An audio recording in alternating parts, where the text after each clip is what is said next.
नमः शिवाय। सनातन धर्म की जय हो। नमस्कार दोस्तों, आज हम आपको एक कथा का श्रवण करा रहे हैं जिसके सुनने मन से आपके जीवन में सुख संपत्ति और धन की वर्षा होगी।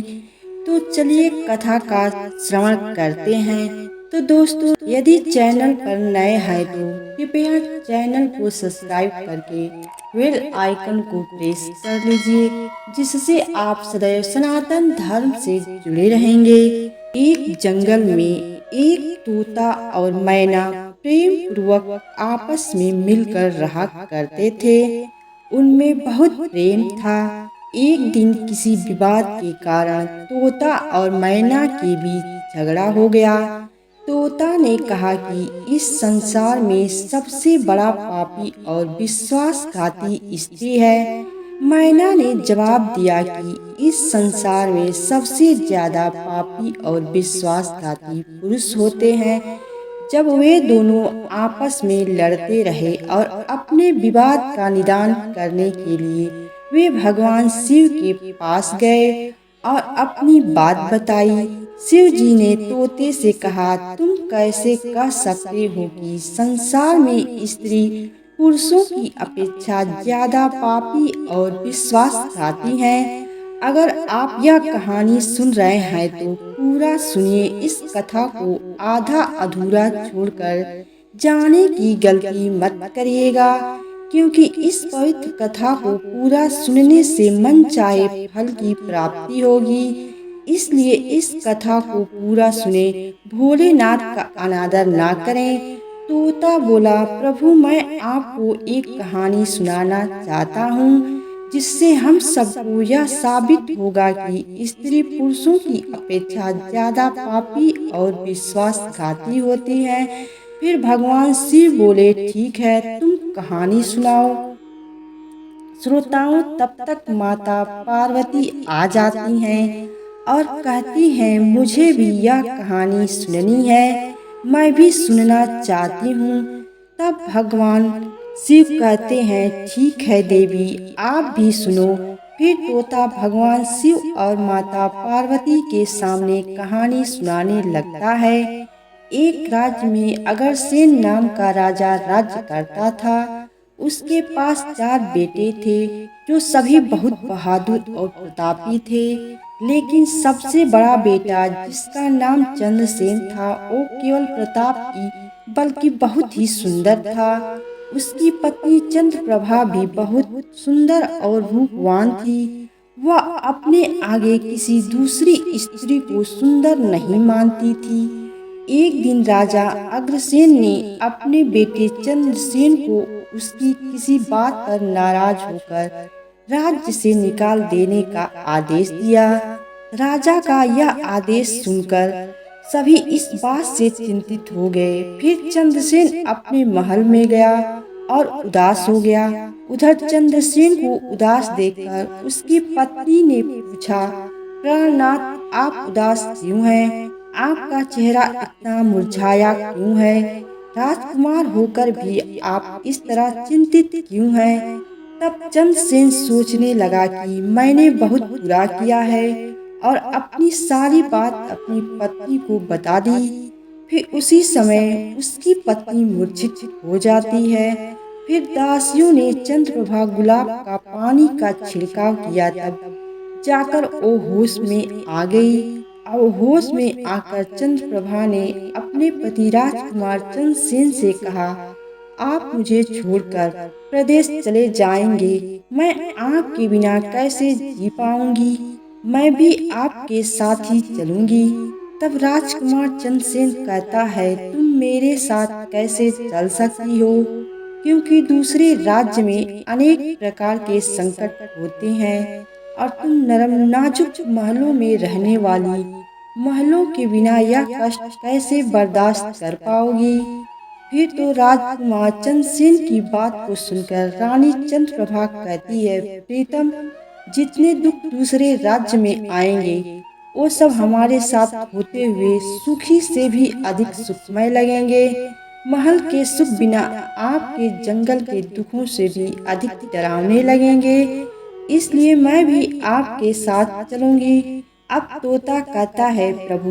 रानी चंद्रप्रभा आंखों में आंसू देखकर चंद्रसेन ने मन में सोचा कि वह मेरे बिना नहीं रह सकती, इसलिए मुझे इसको तड़पते हुए छोड़कर चलना सही नहीं होगा। इन सभी बातों को सोचते हुए राजकुमार चंद्रसेन अपनी पत्नी चंद्रप्रभा से कहते हैं, तुम उदास मत हो, हम तुम्हें साथ लेकर जाएंगे। इस बात से चंद्रप्रभा खुश हो जाती है और अपने पति के साथ जाने की तैयारी करने लगती है। अगली सुबह वे राज्य बाहर निकलकर एक जंगल में पहुंचते हैं। चलते चलते थक जाते हैं और फिर उन्होंने एक बरगद के नीचे विश्राम करने का निर्णय लेते हैं। वे बहुत थके हुए थे। ठंडी हवा के झोंकों में उन्हें नींद तुरंत आ गई, परंतु कुछ देर बाद वहीं पर एक सांप ने रानी को काट लिया। फिर तोता कहता है, हे प्रभु, आगे सुने। सांप के डसते ही रानी तड़पने लगी और चंद्रसेन की आंखें खुल गई तो रानी को तड़पता हुआ देखकर और सांप को जाता हुआ देखकर चंद्रसेन बेचैन हो गए। फिर कुछ देर बाद रानी की मृत्यु हो गई। इस प्रकार मृतक रानी को देखकर चंद्रसेन ऊंचे स्वर में रुदन विलाप करने लगे। उसका रोना धोना सुनकर जंगल के जीव जंतु उसे खाने के लिए वहां आ गए। फिर चंद्रसेन ने मन में सोचा, अब जीवन संगिनी ही मर गई है तो मैं अब क्या करूंगा, और इसी जंगल में अपने प्राण त्याग दूंगा। ऐसा मन में सोचते हैं। फिर वो रानी की लाश के पास से उठ जाता है और लकड़ियां इकट्ठा करने लगता है और रोकर कहता है कि मैं भी रानी की चिता में जलकर मर जाऊंगा। बस उस समय स्वर्ग से एक दूत आता है और उसे रोते हुए देखकर उसके मन में दया आती है। देवदूत राजकुमार चंद्रसेन के पास जाता है और पूछता है, तुम क्यों रो रहे हो? आखिरकार तुम्हारा दुख क्या है? तो राजकुमार चंद्रसेन ने देवदूत से कहा, मेरे पास अपना दुख सहने की शक्ति नहीं है। मुझे चाहिए कि यह धरती फट जाए और मैं इसमें समा जाऊं। फिर देवदूत ने कहा, तुम मुझे अपना हाल बताओ, शायद मैं तुम्हारी मदद कर सकूं।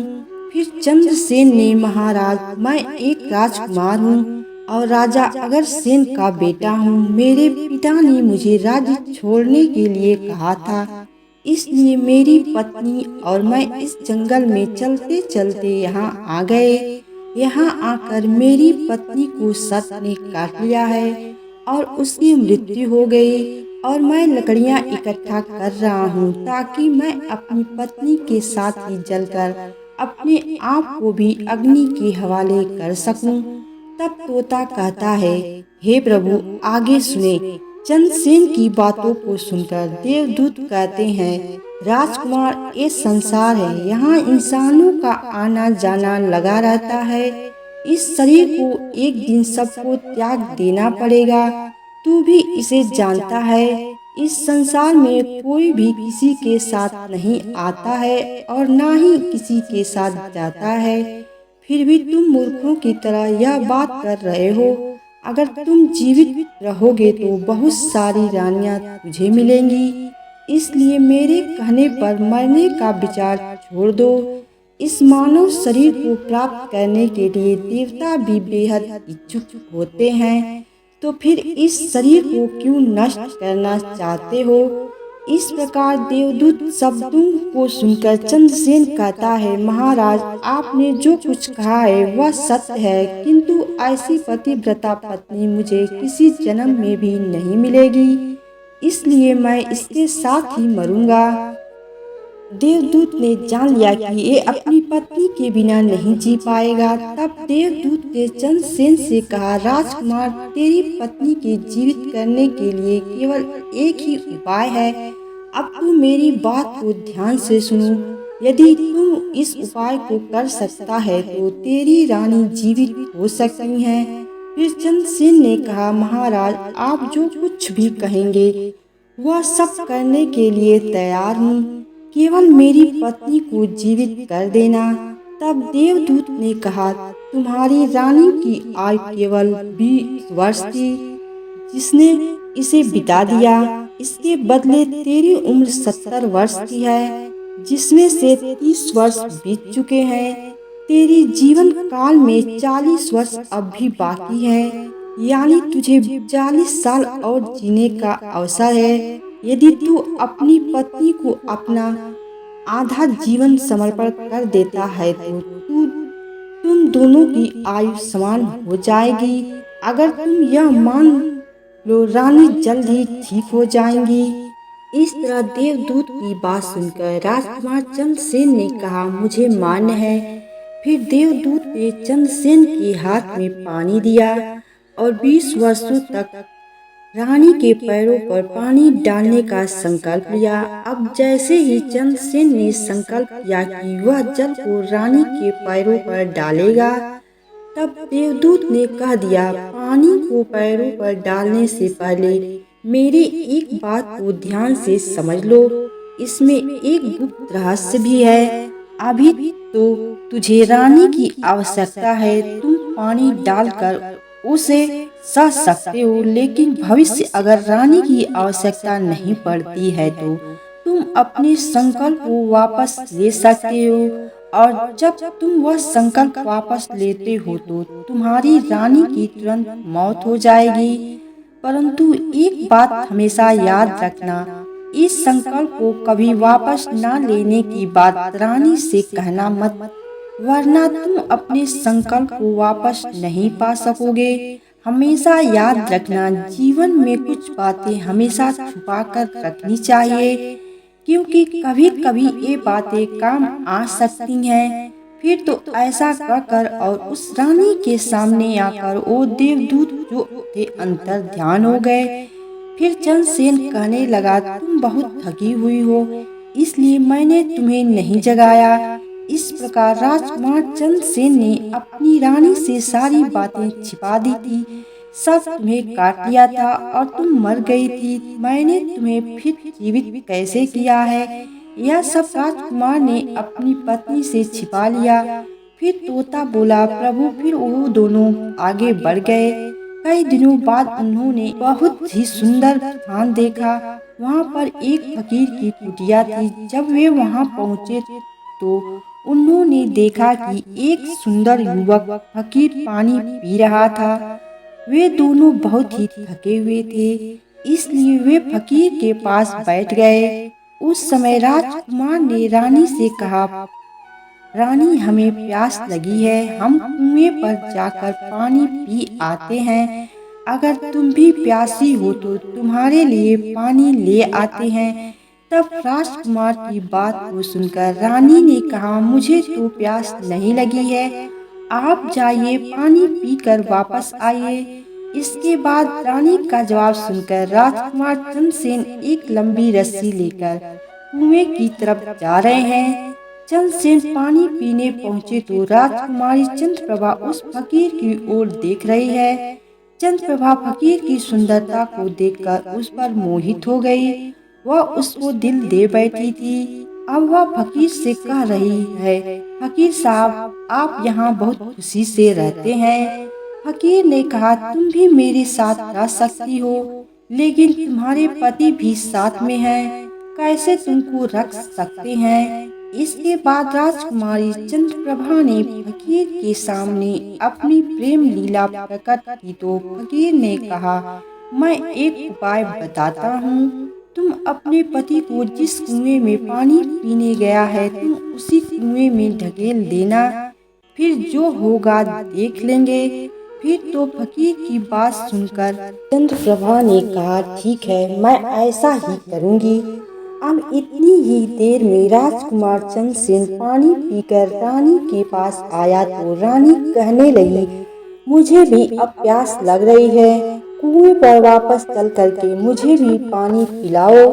तो राजकुमार चंद्रसेन बोला, मैंने तुमसे पहले ही पूछा था और तुमने मना कर दिया था। खैर, अगर तुमको प्यास लगी है तो मैं अभी पानी लेकर आता हूँ।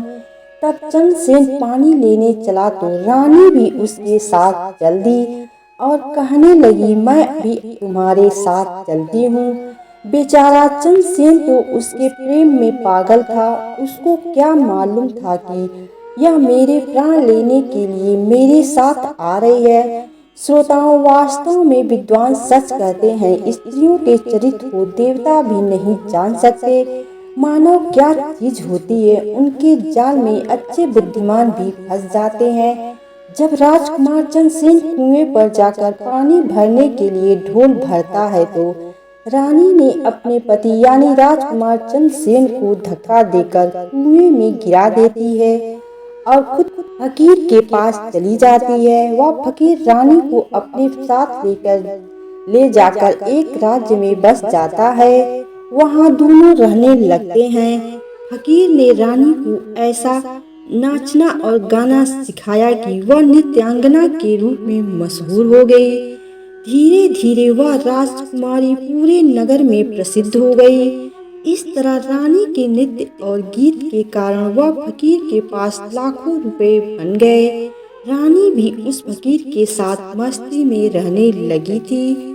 जिस समय रानी ने अपने पति चंद्रसेन को कुएं में धकेल दिया था, तब संयोग से एक जंजीर जो कुएं में लटकी थी, चंद्रसेन ने उसको पकड़ा और कुएं में लटकता रहा। ईश्वर को याद करते हुए वो सोचने लगा, क्या यही मेरे प्यार की सजा है। और कुछ समय बाद बंजारों का एक काफिला वहां आया। काफिले में से एक बंजारा ढोल लेकर कुएं का पानी भरने लगा। जब उसने पानी में ढोल डाला तब चंद्रसेन ने उसका ढोल हाथ से पकड़ लिया। बंजारा ये देखकर चौंक गया और पूछा, तुम कौन हो? राजकुमार चंद्रसेन ने कहा, भाई मैं आफत का मारा हुआ हूँ, मुझे यहाँ से निकालो और मेरी जान बचाओ। मैं सारी जिंदगी आपके उपकार को नहीं भूलूंगा। और ऐसा कह करके राजकुमार बंजारे से प्रार्थना करने लगा। फिर तो राजकुमार चंद्रसेन के दुख को देखकर उस बंजारे को उस पर दया आ गई और उसने चंद्रसेन को कुएं से बाहर निकाल लिया और पूछा, ए भाई तुम कौन हो? तुम इस कुएं में कैसे गिरे? तुम मुझे अपना हाल बताओ। तब चंद्रसेन ने कहा, भाई मैं अपना हाल आपसे कैसे कहूँ जो मुश्किल है मेरे साथ हुई है। भगवान ना करे किसी के साथ ऐसा हो। फिर चंद्रसेन ने कहा, यदि तुम मुझसे जानना ही चाहते हो तो मैं आपको अपनी कहानी सुनाता हूँ। मैं एक राजकुमार हूँ। मेरे पिता ने मुझे राज्य से निकाल दिया था, इसलिए मैं अपनी प्रिय पत्नी के साथ एक जंगल पहुंच गया।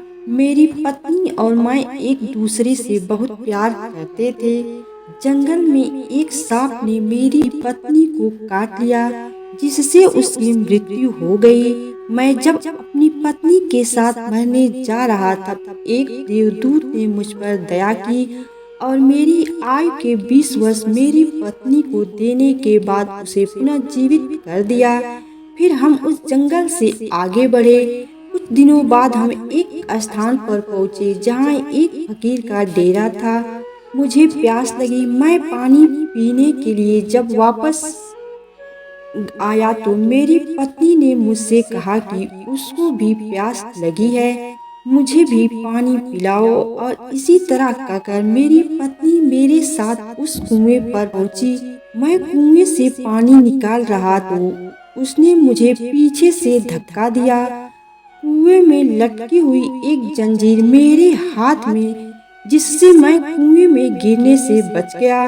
और फिर जब आप आए तो मैंने आपको आवाज दी, जिसके बाद आपने मुझे कुएं से बाहर निकाला। अब तोता बोला, प्रभु इस प्रकार राजकुमार चंद्रसेन ने दुखी मन से सारा हाल उस बंजारे से कह दिया और अपनी व्यथा सुनाकर चंद्रसेन चुप हो गए। उधर बंजारा ने उसकी बात को सुना और रानी की करतूत सुनकर दुखी होकर कहा कि स्त्रियां का चरित्र भगवान भी नहीं समझ सकते तो मनुष्य कैसे समझ सकता है। बोलकर ऐसे कहकर बंजारा ने चंद्रसेन को उसके सिर पर हाथ फेरा और कहा, तुम चिंता मत करो, भगवान बड़े दयालु हैं, वह तुम्हारी सहायता करेंगे। फिर उसने कहा, तुम चाहो तो हमारे साथ कुछ दिन रुक सकते हो।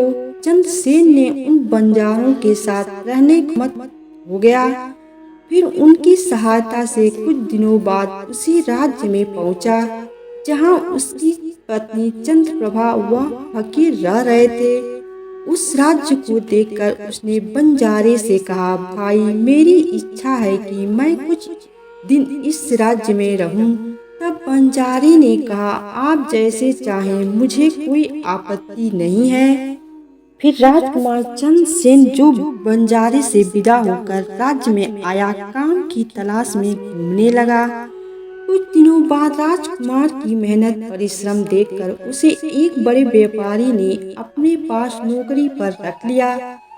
इस तरह राजकुमार चंद्रसेन ने उस व्यापारी के पास रहना शुरू किया और बड़ी मेहनत और प्यार से अपने कर्तव्यों का निर्वाह करना शुरू किया। यह देख उस व्यापारी ने चंद्रसेन को बड़ा सम्मान दिया और उसे अपने यहाँ का मुनीम बना लिया। इस तरीके से राजकुमार चंद्रसेन के दिन बड़ी खुशी खुशी गुजरने लगे। अब एक दिन नगर के राजा के यहाँ चंद्रप्रभा का नृत्य आयोजन हुआ। राजा ने उस शहर के सभी बड़े व्यापारी और सेठों को अपने यहाँ नृत्य देखने के लिए आमंत्रित किया। जब राजकुमारी चंद्रप्रभा का नृत्य होने वाला था, शहर के सभी व्यापारी और सेठ साहूकार राजा के यहाँ पहुँच गए। चंद्रसेन जो रानी के नृत्य और गायन की प्रशंसा सुनना था, उसने भी सोचा कि मुझे इस नृत्य को देखना चाहिए। वो भी राजा के दरबार में सेठ के साथ यहाँ पहुँच गया। रानी ने अप्सरा के समान नृत्य किया और उनकी सुरीली आवाज में कई सुंदर रागों का प्रस्तुत भी किया। उनके गाने को सुनकर महफिल के सभी लोग आश्चर्य में आ गए और सभी बहुत सारे इनाम दिए। इसके साथ ही राजा से लेकर प्रजा तक सभी ने उनकी प्रशंसा की। राजकुमार चंद्रसेन ने अपने हाथ की अंगूठी उठाई जिसमें हीरा जड़ा हुआ था। फिर वह उसे उतारकर रानी चंद्रप्रभा को भेंट कर दी। इसके बाद रानी चंद्रप्रभा ने अंगूठी को पहचान लिया और मन ही मन में कहने लगी, ये तो बहुत बड़ा आश्चर्य हो गया। मेरा पति जिंदा है और यह यहाँ पहुँच गए हैं। अब वह मुझे छोड़ेगा नहीं, इसलिए मुझे कुछ ऐसा करना चाहिए जिससे वो मारा जा सके। उसने मन में सोचा, अब मैं यहाँ के राजा को एक सुरीला गाना और नृत्य सुनाऊंगी जिससे वह खुश होकर मुझसे कुछ मांगने के लिए बोलेंगे। तब मैं राजा के आदेश से उन्हें मरवा दूंगी। इसके बाद राजकुमारी चंद्रप्रभा ने एक सुरीला गाना और नृत्य राजा को सुनाया। रानी की इस बहार को सुनकर राजा खुश हुआ। वह चंद्रप्रभा बोले, मैं तुम पर बहुत खुश हूँ, तुम मुझसे क्या मांगती हो? तब राजकुमारी ने कहा, अगर आप मुझसे प्रसन्न हैं तो सबसे पहले मुझे वचन दीजिए और फिर जो कुछ मैं मांगूंगी वो आप मुझे वही देंगे। फिर चंद्रप्रभा ने कहा, इस सभा में एक चोर है, कृपया उसे फांसी की सजा दे। राजा ने कहा, तुम इस चोर को मेरे सामने लाओ। रानी ने उसका हाथ पकड़ा और उसे राजा के सामने गई। राजा ने अपने सैनिकों को आदेश दिया कि उस चोर को जल्लादों के पास ले जाओ और उस चोर को फांसी पर चढ़ा दो। इसी बीच चंद्रसेन का सेठ भी वहां पहुंचा। वह डर कर चंद्रसेन के पास गया और पूछा, तुमने क्या चुराया जिसके कारण वह तुझे मारना चाहती है? चंद्रसेन ने अपने मालिक से कहा, मालिक, मैंने कुछ नहीं चुराया है, बस आप इस सजा को केवल यह बता दो, वह मेरी दो बातें सुन ले, इससे मेरी जान बच सकेगी। अब चंद्रसेन का मालिक इसे सुनकर अपने साथ व्यापारियों और साहूकारों के पास गया और सभी ने मिलकर मशवरा किया।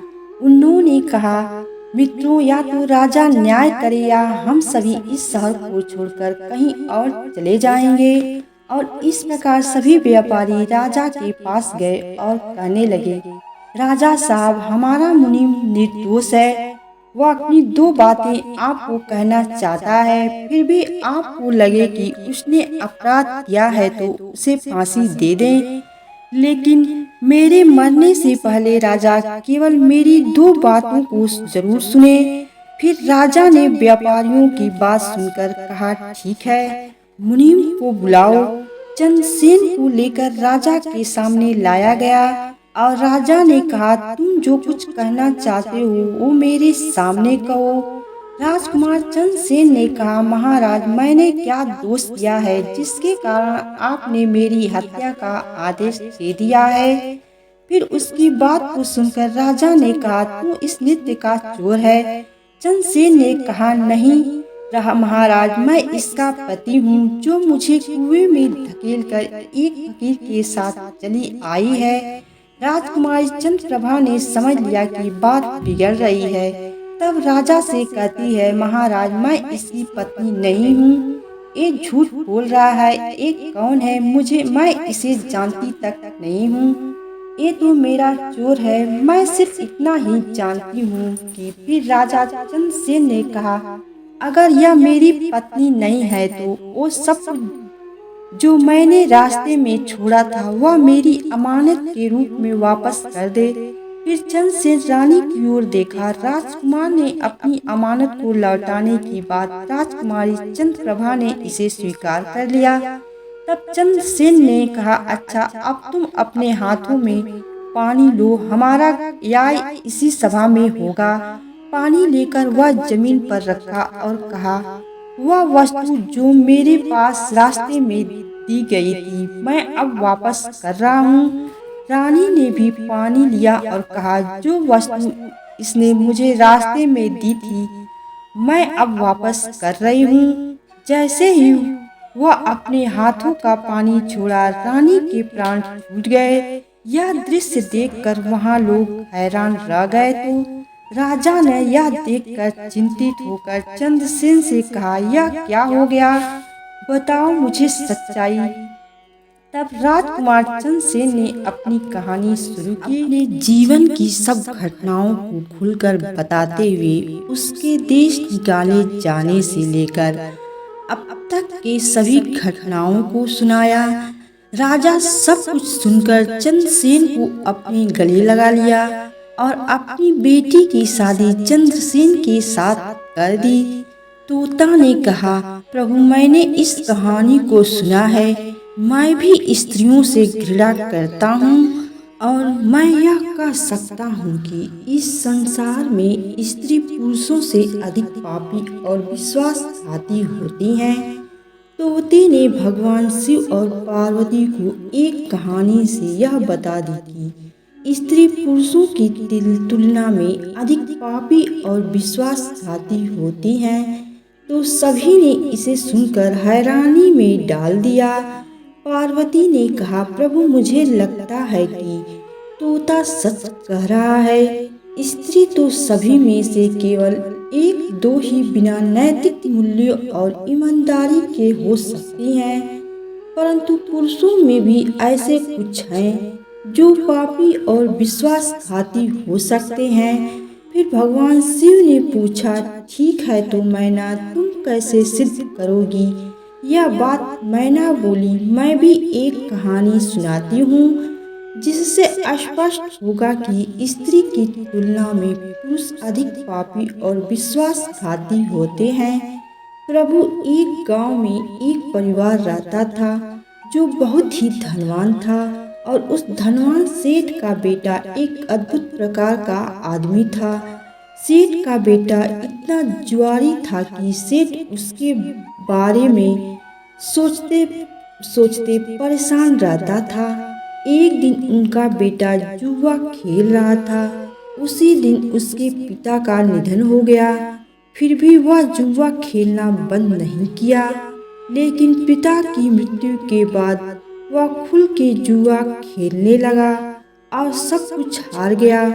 फिर वह अपने गांव से दूर चला गया और एक सेठ के घर पहुंचा और सेठ से बोला, मुझे बहुत तेज से प्यास लगी है, मुझे एक गिलास पानी मिलेगा? तो सेठ ने उस युवा से पूछा कि तुम कौन हो, क्या करते हो और कहाँ से आए हो?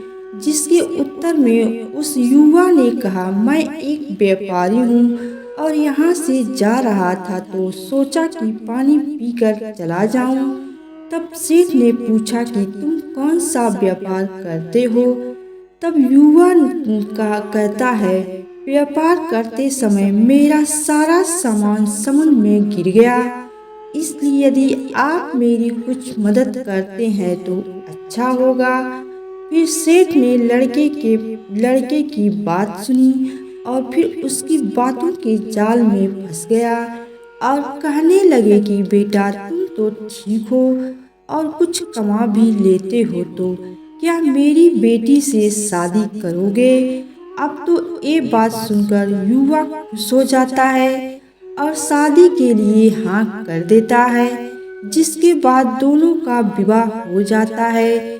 प्रभु इस प्रकार सेठ अपनी बेटी को धन के साथ विदा कर देते हैं। उधर युवा लड़का को तो बस केवल धन के लिए विवाह करना था, तो उसने वो भी कर लिया।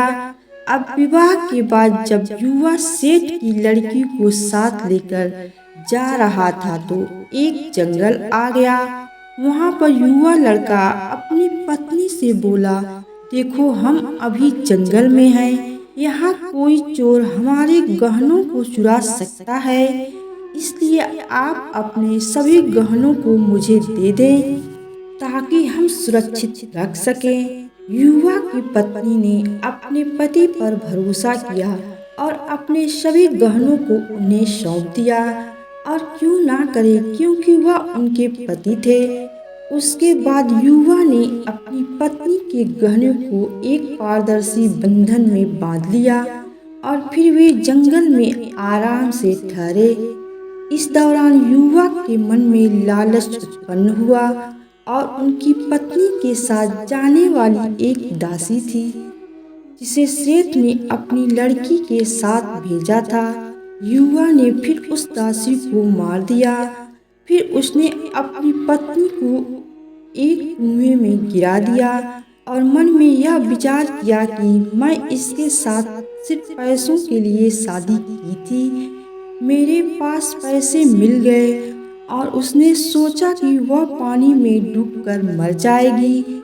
इस तरह सोचकर वह युवा वहां से चला गया, लेकिन उसकी पत्नी नहीं मरी और वह कुएं से बाहर निकलने के लिए आवाज देती रही।